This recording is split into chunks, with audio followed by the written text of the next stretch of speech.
चेहरा खिलल बा चमकलू जैसे चानी। फुलवा के तोरे चेहरा खिलल बा चमकलू जैसे चानी। हमारे लतो के भेजल खुदा धरती पे हमर रानी। दिलवा में आके हमरा बस गइल, बदरा में जैसे चांद छुप गइल। बदरा में जैसे चांद छुप गइल। Mixed by Sunshine Studio, Delhi.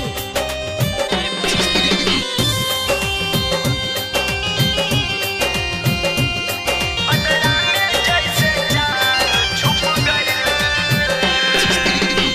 जादू भरल ई तोहर अखियाँ, कह गेला मीठी मीठी हमारा से बतिया। जादू भरल ई तोहर अखियाँ, करेला मीठी मीठी हमारा से बतिया।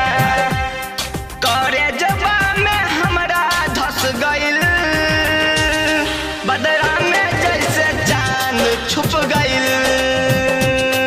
बदरा में जैसे चांद छुप गइल।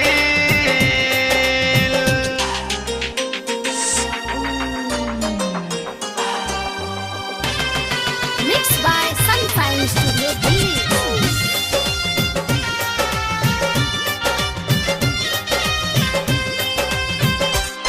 बदरा में जैसे चांद छुप गइल। बस में न बाटे ई पागल मनवा, रतिया में देखे नी तोहर सपनमा।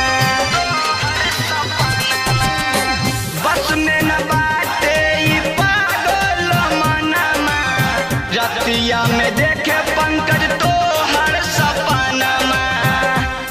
जहिया से दीदार हो गइल, बदरा में जाके चांद छुप गइल।